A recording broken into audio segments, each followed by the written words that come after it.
É meu privilégio e também responsabilidade meditar nesse tema que está proposto, o retorno do rei.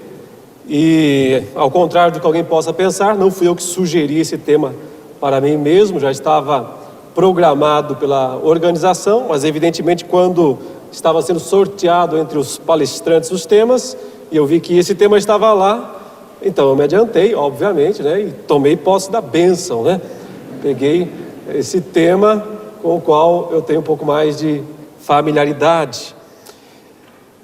Eu vou meditar brevemente nessa noite sobre esse tema com base numa passagem bíblica que eu gostaria que nós lêssemos. Aliás, é a mais conhecida, a mais famosa das passagens que descrevem a segunda vinda de Cristo. É Apocalipse 19, versos 11 até 21.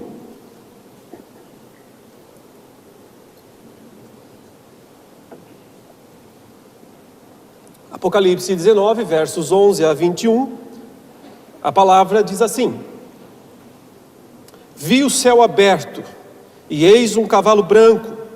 O seu cavaleiro se chama Fiel e Verdadeiro, e julga e peleja com justiça.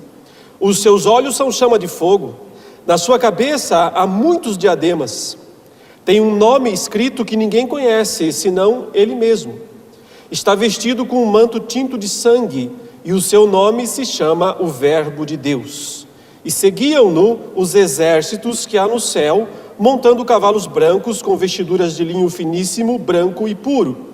Sai da sua boca uma espada afiada, para com ela ferir as nações. E ele mesmo as regerá com cetro de ferro, e pessoalmente pisa o lagar do vinho do furor da ira do Deus Todo-Poderoso. Tem no seu manto e na sua coxa um nome inscrito: Rei dos Reis e Senhor dos Senhores. Então vi um anjo posto em pé no sol, e clamou com grande voz, falando a todas as aves que voam pelo meio do céu: Vinde, reuni-vos para a grande ceia de Deus, para que comais carnes de reis, carnes de comandantes, carnes de poderosos, carnes de cavalos e seus cavaleiros, carnes de todos, quer livres, quer escravos, tanto pequenos como grandes. E vi a besta e os reis da terra com os seus exércitos congregados para pelejarem contra aquele que estava montado no cavalo e contra o seu exército. Mas a besta foi aprisionada, e com ela o falso profeta, que com os sinais feitos diante dela, seduziu aqueles que receberam a marca da besta e eram os adoradores da sua imagem. Os dois foram lançados vivos dentro do lago de fogo que arde com enxofre. Os restantes foram mortos com a espada que saía da boca daquele que estava montado no cavalo.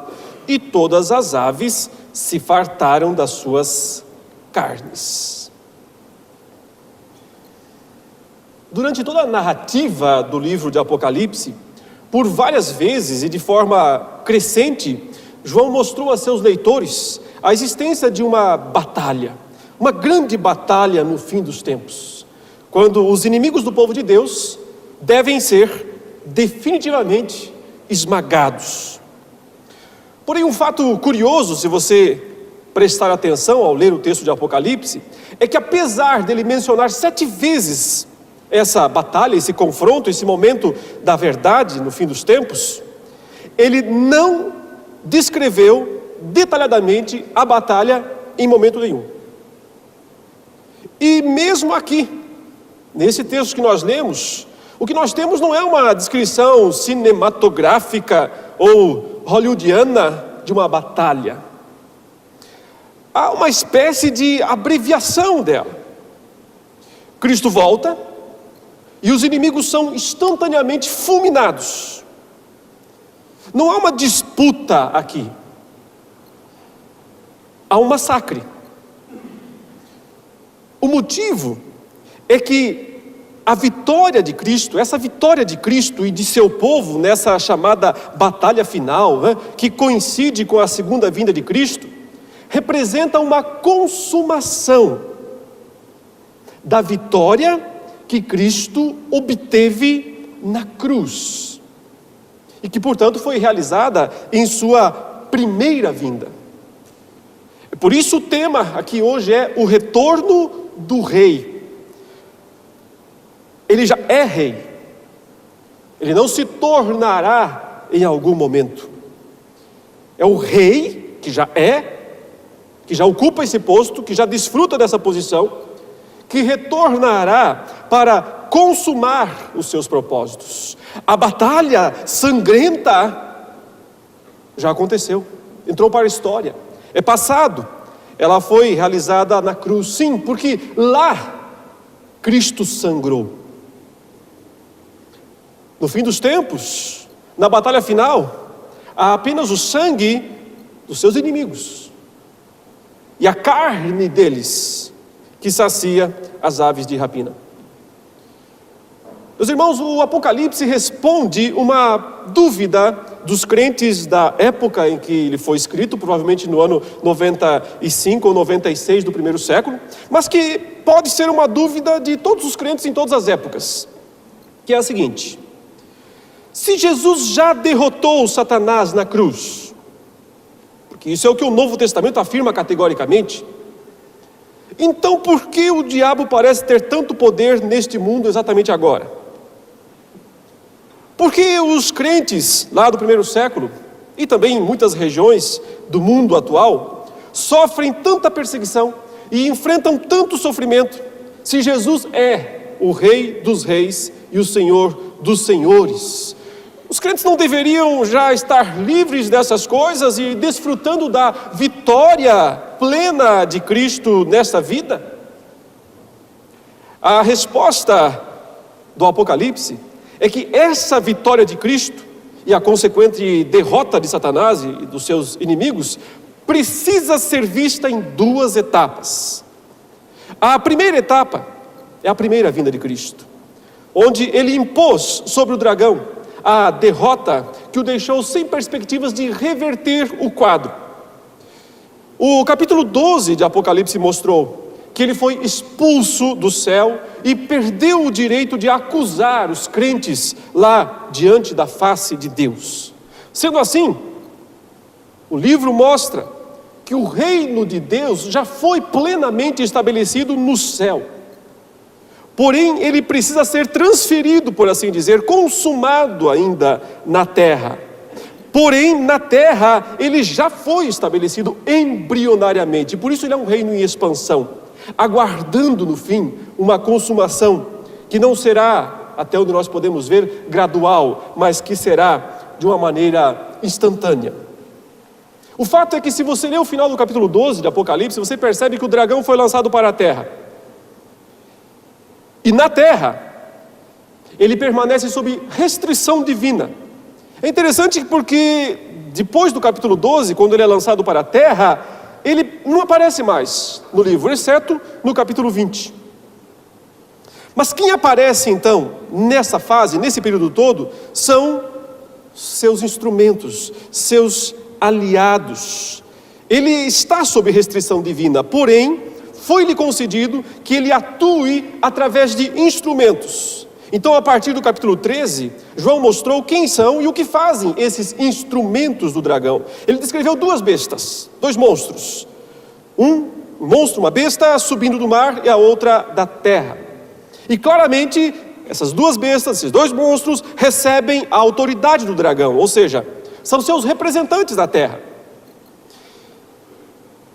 Pela leitura do livro, nós percebemos que as duas bestas, no primeiro momento, significam sistemas, respectivamente o poder imperial e a falsa religião, também ligada ao poder imperial. São sistemas que são compostos por pessoas, evidentemente, como reis, como falsos profetas, e que estão localizados nos dias de João na cidade de Roma, a qual representa as duas bestas.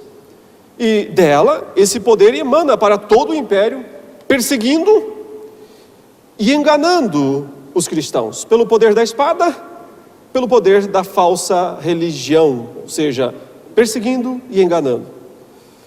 Porém, em seguida, João descreveu um terceiro instrumento ou aliado do dragão, também identificado com Roma, mas que representa outra faceta da sociedade daqueles dias. A grande meretriz Babilônia. Sim, esse é o lado sedutor do império, o lado sensual da idolatria e do comércio, através do qual os cristãos eram levados, induzidos, seduzidos para se tornarem infiéis a Deus.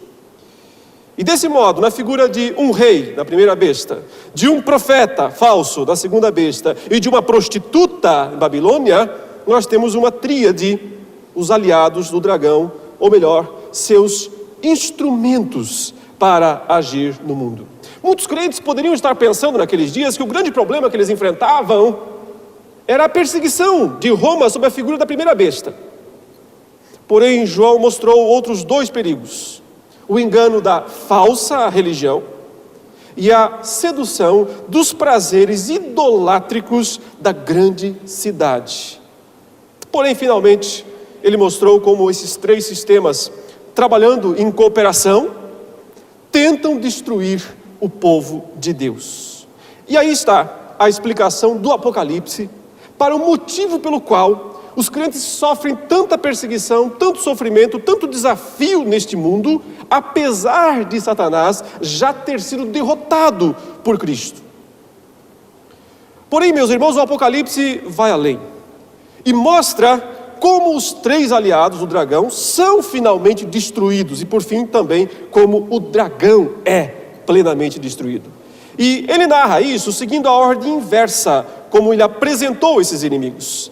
Ele apresentou primeiro as duas bestas no capítulo 13, depois apresentou Babilônia no capítulo 14, escreveu ela em detalhes no capítulo 17, e então passou a mostrar a destruição de Babilônia no capítulo 18, e no final do capítulo 19, que é o que nós lemos, a destruição das duas bestas, restando para o fim, capítulo 20, apenas a descrição completa da destruição de Satanás. Há 4 cenas marcantes nesse texto que nós lemos e que nos levam a meditar no que é, no que significa, no que será o retorno do nosso rei. A primeira cena que nós temos é do guerreiro celeste. O verso 11 diz: vi o céu aberto e eis um cavalo branco. A primeira vez que João viu esse céu aberto foi quando aquela voz o chamou para ir até o céu, a fim de contemplar as coisas que deviam acontecer em breve, Apocalipse 4, verso 1. Porém, naquele momento, João viu apenas uma porta aberta, e foi dito que ele deveria subir e passar por ela. E assim, a realidade celeste, invisível aos olhos humanos, foi descortinada, foi revelada, no melhor sentido do termo Apocalipse, foi revelada para João. Lá ele enxergou o trono de Deus e as incontáveis criaturas celestes que o rodeiam.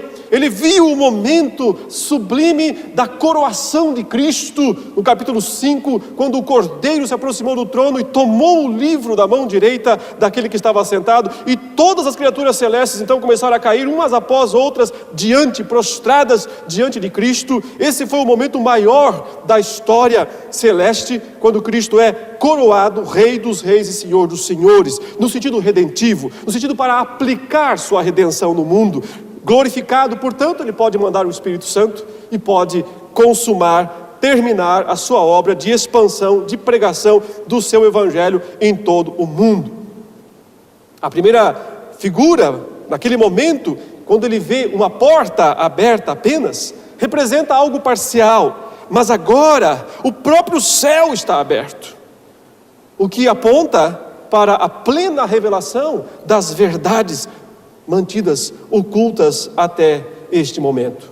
E a primeira figura que João vê saindo desse céu aberto é um cavalo branco, no grego, o riptos leukos, branco cavalo. Essa é exatamente a mesma expressão para a descrição daquele cavalo, outro lá que foi liberado no primeiro selo do livro, no capítulo 6, quando o Cordeiro abriu.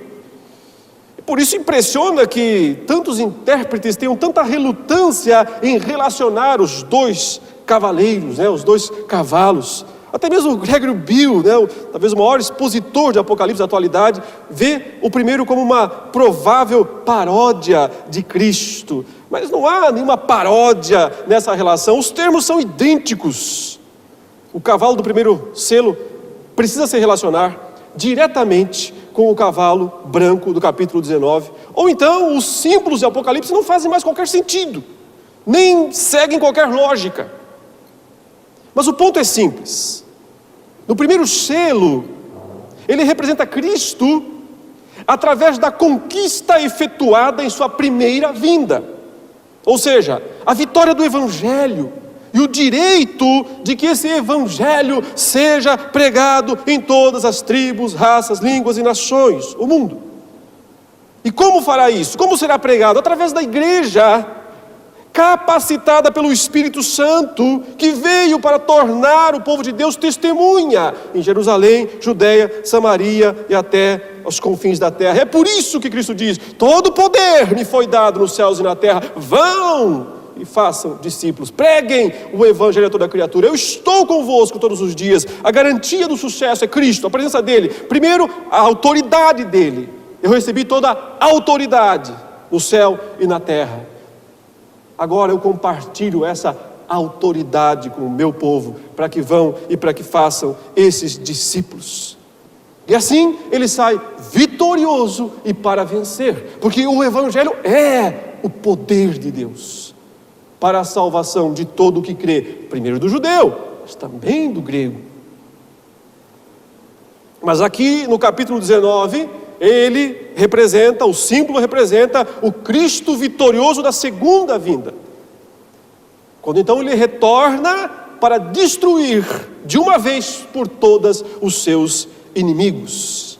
Assim, o arco que atinge os eleitos do primeiro cavaleiro, isso na interpretação de Vitorino de Petóvio, lá ainda no quarto século, o arco que atinge os eleitos, agora é a espada que vem para destruir os seus inimigos. As descrições de Cristo a partir do versículo 11 são muito emblemáticas. Ele fala: o seu cavaleiro se chama fiel e verdadeiro, e julga e peleja com justiça. Os seus olhos são chama de fogo, na sua cabeça há muitos diademas. Tem um nome escrito que ninguém conhece, senão ele mesmo. Está vestido com um manto tinto de sangue, e o seu nome se chama o Verbo de Deus. O interesse de João é descrever o cavaleiro, e ele faz isso relembrando alguns dos títulos que já foram dados a Jesus ao longo do livro. E ele reúne aqui 7 títulos ou descrições de Cristo. Primeiro, fiel e verdadeiro, está lá em Apocalipse 3,14. Segundo, julga e peleja com justiça, está lá em Apocalipse 16,7, também no 19,2, no início desse capítulo. Olhos como chama de fogo, Apocalipse 1,14, 2,18. Na cabeça muitos diademas, 6,2, 14,14. Nome secreto, está lá em Apocalipse 2,17, também está no 3,12. Manto tinto de sangue, está lá no capítulo 14, verso 20. E o nome Verbo de Deus é uma reminiscência da explicação do próprio João no seu Evangelho, o Verbo de Deus, o Logos de Deus. Praticamente, todas essas descrições apontam para a justiça de Cristo, seu direito de executar o juízo, bem como sua capacidade de fazer isso. 3 vezes é mencionado que ele tem um nome, o nome, como ele se chama. Portanto, é o caráter de Cristo como vingador que está em evidência, considerando que ele está descendo do céu, para tomar vingança dos inimigos que tanto oprimiram a igreja. Nesse sentido é que ele se chama fiel e verdadeiro, e que julga e peleja com justiça. Seus olhos são chama de fogo, ou seja, reforça o sentido de seu juízo, da justiça de seu juízo, da capacidade de discernir os pecados humanos dignos de punição. As várias coroas, diademas na cabeça mostram sua superioridade em relação ao dragão e à primeira besta, que também tem diademas, respectivamente 7 e 10. Mas Cristo tem muitas diademas, e o sentido é incontáveis. O nome secreto provavelmente seja uma referência à revelação de Cristo como juiz implacável, que é diferente nesse sentido daquele Jesus servo, humilde, sofredor, que foi revelado na primeira vinda. O manto tinto de sangue é uma antecipação de sua ação de esmagar as uvas do vinho, do lagar, da ira do Deus Todo-Poderoso. E o último título, já foi dito, identifica ele como, na tradição joanina, o instrumento da criação, da redenção e da consumação. O Verbo, o Logos, a palavra de Deus. O verso 14 diz que seguiam-no os exércitos que há no céu, montando cavalos brancos, com vestiduras de linho finíssimo, branco e puro. De fato, o texto não descreve um exército, mas vários exércitos, várias companhias, cavalarias. A ideia é muitos regimentos de cavalarias, incontáveis soldados celestes, todos montando cavalos brancos, que o identificam também com o próprio Cristo, e vestem roupas de linho finíssimo, branco e puro, apontando para a absoluta santidade desses soldados. Provavelmente sejam os anjos de Deus. E diversas passagens do Novo Testamento descrevem os anjos envolvidos na segunda vinda de Cristo. Porém, não dá para descartar a possibilidade de que também sejam crentes, santos, né? Porque eles também, os santos, os crentes em Apocalipse, às vezes são descritos como vestindo roupas brancas de linho, como as almas dos mortos que estão lá debaixo do altar, no quinto selo, e clamam por justiça. E esse aqui é o momento da justiça. E foi dito também, ou será dito depois, que essas mesmas almas julgariam, participariam do julgamento. Então, não é impossível que sejam dois grupos, tanto de anjos quanto de santos, descendo com Cristo para o massacre, para a vitória dele. Mas a descrição dos exércitos aqui é muito rápida, porque Cristo domina a cena inteiramente. E na verdade esses exércitos são coadjuvantes. Eles não participaram das batalhas da primeira vinda de Cristo. Ele lutou sozinho, eles apareceram hora ou outra no nascimento. Também fala de exércitos do céu que apareceram lá, segundo Lucas, e louvaram a Deus. São coadjuvantes, eles não lutam, eles não participam da batalha, eles assistem, são espectadores. O que nós temos aqui é um guerreiro solitário, desde o começo. Cristo venceu sozinho a sua primeira batalha, a primeira vinda, e vence sozinho sua batalha final. Por quê? Porque sai da sua boca uma espada afiada, diz o verso 15, para com ela ferir as nações. E ele mesmo as regerá com o cetro de ferro, e pessoalmente, em pessoa, pisa o lagar do vinho, do furor, da ira do Deus Todo-Poderoso. Quantas palavras, né? Para descrever uma só sentença. Tem no seu manto e na sua coxa o nome escrito Rei dos Reis e Senhor dos Senhores. Ao padrão 7 e 4, tão comum em Apocalipse, agora temos um padrão de 4 outra vez. São mais 4 descrições para Cristo. Ele tem a espada afiada que sai da boca para ferir as nações. Ele regerá as nações com o cetro de ferro. Ele pisa pessoalmente o lagar do vinho da fúria. E ele tem o nome escrito na coxa e no manto, que o nome é Rei dos Reis e Senhor dos Senhores. Todas essas descrições apontam para o domínio de Cristo sobre as nações rebeldes. O castigo que ele imporá sobre elas, através da espada que sai da sua boca, a palavra, né? Reminiscência de Isaías 11:4, Isaías 49:2, através do cetro que as regerá, o Salmo 2, verso 9, e através dos pés que pisará o lagar, esmagando os seus inimigos, Isaías 63, de 1 a 6. O último nome dado a Cristo nessa descrição apenas confirma a razão do seu triunfo sobre todos, Rei dos Reis, Rei e Senhor. Ele foi coroado no capítulo 5, ele tomou o livro da mão direita do Pai, ele está abrindo, ele governa, ele comanda. A cena, portanto, é dominada pelo guerreiro celeste. Mas então, muda-se a cena para algo pictórico, muito interessante. É o chamado para as aves. O verso 17 diz: então vi um anjo posto em pé no sol, e clamou com grande voz, falando a todas as aves que voam pelo meio do céu: vinde, reuni-vos para a grande ceia de Deus, para que comais carnes de reis, carnes de comandantes, carnes de poderosos, carnes de cavalos e seus cavaleiros, carnes de todos, quer livres, quer escravos, tanto pequenos como grandes. Ora, ele descreveu tão grandiosamente o cavaleiro, o guerreiro celeste, era de se esperar que agora ele descrevesse os inimigos, aqueles que ousaram desafiá-lo, a fim de que a expectativa pela batalha se acentuasse. Porém, o que se vê é um fato inusitado nesse sentido. Esse anjo que se põe em pé no sol e convoca as aves para comerem carnes. E será desse modo, satírico, que os inimigos serão descritos. Eles são descritos como carne que as aves irão comer. Desde reis, primeira classe, portanto, carne de primeira, cavalos e carne de terceira e assim por diante. Fica evidente, portanto, que a batalha é desigual. Não são dois exércitos parecidos com forças equilibradas. É um total desequilíbrio. O guerreiro celeste é a própria palavra criadora, enquanto que os guerreiros terrenos são carne. O pano de fundo dessa passagem é Ezequiel, capítulos 38 e 39. Peço a gentileza, se tiver sua Bíblia, abra em Ezequiel, capítulo 39, versos 17 a 20, que descreve a invasão de Gog e de Magog contra Israel. E aqui nós temos algo formidável para entendermos Apocalipse e o modo como ele usa o Antigo Testamento.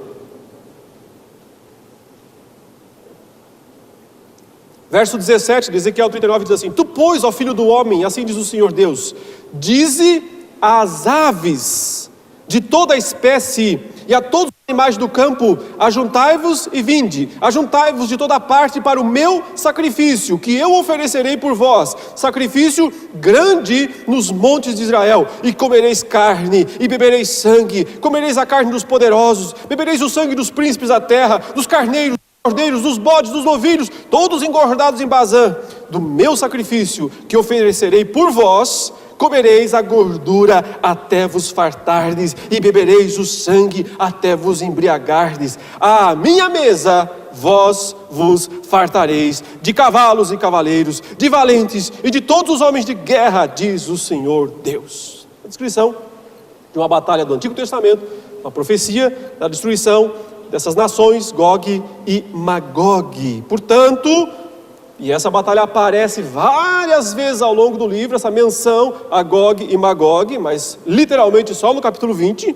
Daqui a pouco eu tentarei resumir o motivo disso. Mas o fato é que essa batalha aqui de Ezequiel, capítulo 38 e 39, é o pano de fundo da grande batalha final esperada na segunda vinda de Cristo. É verdade que a lista de guerreiros que servirão de ceia para as aves em Apocalipse é um pouco diferente, ela não segue estritamente a lista de Ezequiel, estando mais apropriada aos dias de João, descrevendo reis, os generais, os comandantes de milhares, os famosos Quiliarcom, de 1000, comandante, príncipe de 1000, os generais daqueles dias, os poderosos, os soldados representados nos cavaleiros com seus cavalos. Mas resume dizendo: carne de todos, livres e escravos, pequenos e grandes. Mesclando, portanto, os mesmos inimigos que foram descritos, tremendo do dia da ira de Deus, quando da abertura do sexto selo, ainda lá no capítulo 6, verso 15, quando eles disseram para os montes, para as rochas: caí sobre nós e escondei-nos da face daquele que está assentado no trono e da ira do Cordeiro, porque chegou o grande dia da ira deles. E quem é que pode suster-se? Ciclo, recapitulação, retomando temas. Apocalipse faz isso o tempo todo. Por isso todos os homens ímpios estão aqui, a fim de servirem como alimento para as aves, os corvos. Digno de nota é a comparação natural que se estabelece no capítulo 19 entre duas ceias. Porque lá no começo foi dito, e foram ditos que eram bem-aventurados aqueles que foram convidados para a ceia das bodas do Cordeiro. E aqui nós temos a ceia, e a palavra é a mesma, a língua grega, dos corvos. 2 banquetes, portanto, no fim do mundo. Porém, no primeiro, os convidados, os crentes, tomam lugar à mesa com roupas apropriadas.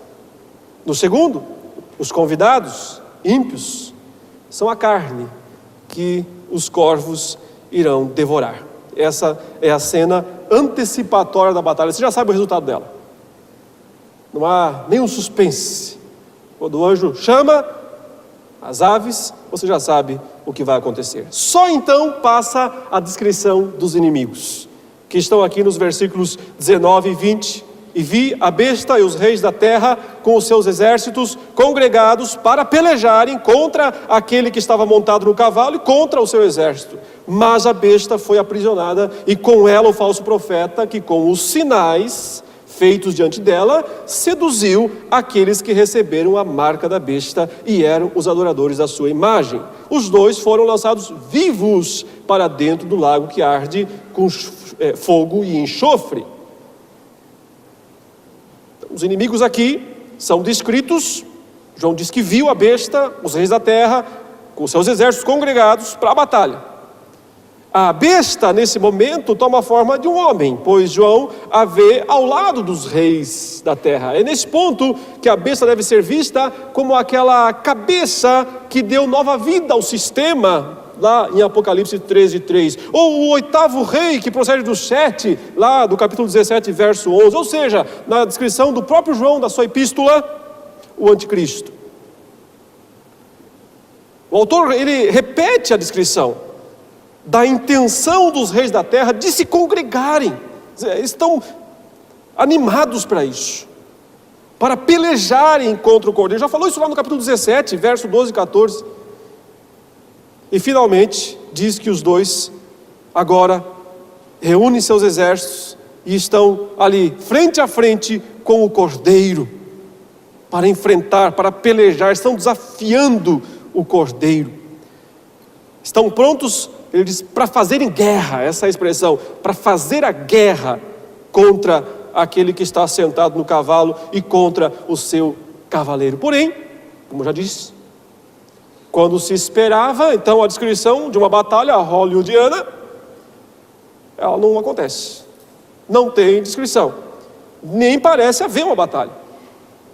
Cristo volta, os inimigos são aprisionados, os 2, o anticristo, falso profeta, e os demais homens são mortos e devorados. É interessante que juntamente com a besta foi aprisionado também o falso profeta, ou ele chama fazedor de sinais. Aquele que diante da besta realizava sinais para enganar os que receberam a marca da besta e eram os adoradores da imagem dele ou dela. O destaque dado para esse segundo personagem aqui é mais uma vez em relação à sua tarefa religiosa de enganar e seduzir as pessoas com falsos milagres. E o texto diz que ambos foram lançados vivos para dentro do lago que arde com fogo e enxofre. E o fato de serem lançados vivos é aqui uma atestação tanto do seu sofrimento extremo, mas também reforça a ideia de que se tratam de 2 pessoas. E é a primeira vez que ele menciona esse lugar de tormento no livro, explicitamente, o lago de fogo e enxofre. Ele já mencionou antes a função do fogo e do enxofre no tormento dos ímpios, lá em Apocalipse 9, 17 e 18, no 14 e 10. Mas é a primeira vez que um lugar é designado pelo termo lago. Isso provavelmente seja uma equivalência àquele lugar de punição que o Novo Testamento, especialmente os Evangelhos, descreve como sendo a Guiena, ou a Geena. A figura bíblica da Guiena ou Geena deriva-se daquele lugar do Antigo Testamento chamado Vale do Filho do Inom, que era um lugar de idolatria no Antigo Testamento, onde se queimavam crianças. Segundo o livro das Crônicas, capítulo 28, 3, Jeremias 7, 31 menciona esse lugar. E ele se tornou uma espécie de lixão no sul da cidade de Jerusalém, lá nos dias de Cristo, onde sempre havia fogo e fumaça e vermes corroendo. Jesus usou essa figura certamente quando disse: e se um dos teus olhos te faz tropeçar, arranca-o. É melhor entrares no reino de Deus com um só dos teus olhos do que, tendo os dois, seres lançado no inferno. Aqui a expressão inferno, né, é usada para traduzir Guiena, onde não lhes morre o verme, nem o fogo se apaga. Marcos 9, 47 e 48. Apesar desse termo aparecer algumas vezes no Novo Testamento e ser traduzido como inferno, eu entendo que essa não é a melhor tradução, porque trata-se de um lugar diferente do Hades, que tem o sentido primário de túmulo, mas também adquire o sentido de punição, especialmente na parábola do rico e do Lázaro. A Guiena não é esse lugar intermediário para onde vão as almas, onde as almas permanecem até o juízo final. A Guiena parece ser um lugar para onde vão as pessoas após o juízo final, com corpo e alma completos. Por isso Jesus disse em Mateus 10, 28, não temais os que matam o corpo e não podem matar a alma. Temei antes aquele que pode fazer perecer na Guiena, no inferno, tanto a alma quanto o corpo. Ou seja, corpo e alma. O lago de fogo é esse lugar, para onde os ímpios vão ressuscitados também, para serem punidos no corpo e na alma. Por isso provavelmente João descreve a besta e o falso profeta como descendo vivos para o lago de fogo e enxofre. E finalmente, meus irmãos, nós temos a quarta e última cena dessa impressionante passagem. O versículo 21 diz: os restantes foram mortos com a espada que saía da boca daquele que estava montado no cavalo, e todas as aves se fartaram das suas carnes. Assim como não houve batalha ou esforço para aprisionar e lançar para o lago de fogo os dois grandes inimigos, também não há qualquer esforço para destruir os restantes. Com economia de palavras e até um desconcertante desequilíbrio descritivo, João diz: os restantes foram mortos com a espada que saía da boca daquele que estava montado no cavalo. Simples assim. Ou seja, a maior parte da frase descreve o instrumento que exterminou os restantes, o resto. Mas esses restantes, esse resto, são aqueles que estavam lá antes, os reis, os poderosos, os comandantes, todo escravo, todo livre, ou seja, todos. Uma vez que o texto mencionou há pouco que essa espada, com ela Jesus iria ferir as nações, é possível identificar nesses restantes todas as nações do mundo, ou seja, o sistema mundano como um todo, já amplamente figurado na destruição de Babilônia. E assim, o anunciado e predestinado banquete das aves finalmente aconteceu. Meus irmãos, antes de nós concluirmos, eu gostaria de dar um destaque ainda decisivo aqui para estabelecer o sentido em que Apocalipse recapitula essa grande história, e ele conta e reconta tantas vezes, porque não se deve lê-lo de maneira linear, né? Ou como se fosse cronológica, capítulos subsequentes. E a questão está justamente aqui na chamada Batalha das Aves. O meu ponto é que o capítulo 20 recapitula o 19, reconta a história do 19, especialmente no que diz respeito a essa batalha final. Geralmente os defensores da visão pré-milenista entendem que se tratam de duas batalhas diferentes, ou seja, uma batalha antes do milênio, essa é a batalha do capítulo 19, quando Cristo vem e lança no lago de fogo a besta, o falso profeta. Então tem um milênio inteiro, 1000 anos na terra de reinado de Cristo, e depois Satanás é solto da prisão, e aí acontece a batalha de Gog e Magog. Então, como se fossem duas batalhas, uma antes do milênio e outra depois do milênio. No entanto, existe uma indivisível ligação entre o relato dessas duas batalhas, ou da descrição das duas descrições da batalha, que é exatamente Ezequiel 38 e 39. O relato da batalha de Gog e Magog, porque as duas descrições, tanto a do capítulo 19, do cavaleiro branco, quanto a do capítulo 20, quando Satanás é solto da prisão e sai a enganar as nações, Gog e Magog, se baseiam no texto de Ezequiel 38 e 39, ou seja, quando Gog e Magog invadem Israel. Porém, são destruídos por Deus na batalha das aves. Veja, no capítulo 19, João não mencionou explicitamente Gog e Magog, porém mencionou quem? A ceia das aves. O momento quando estas foram chamadas para vir e comer carne de comandantes, soldados, reis, etc. E essa cena se baseia na batalha de Gog e Magog, mas de Ezequiel 39, 17 e 22. Por sua vez, na descrição da batalha no capítulo 20, João não vai mencionar as aves, mas menciona explicitamente Gog e Magog, capítulo 20, verso 8. Portanto, inegavelmente, as duas descrições estão relacionadas, tendo a mesma batalha do Antigo Testamento como pano de fundo. Isso significa que a batalha do capítulo 20 de Apocalipse, aquela em que Satanás é solto da prisão e sai para enganar as nações, né, Gog e Magog, é uma recapitulação da batalha do capítulo 19, quando Cristo volta do céu, destrói as nações e as aves se fartam das carnes dos seus inimigos. E isso põe fim à ideia de que os eventos do capítulo 20 acontecem depois dos eventos do capítulo 19, porque eles não acontecem depois, eles recapitulam esses mesmos eventos. Na verdade, dentro do objetivo literário da repetição, João deixou para a última vez que conta a história, para o fim, a explicação sobre como o dragão foi destruído. Isso é um objetivo literário.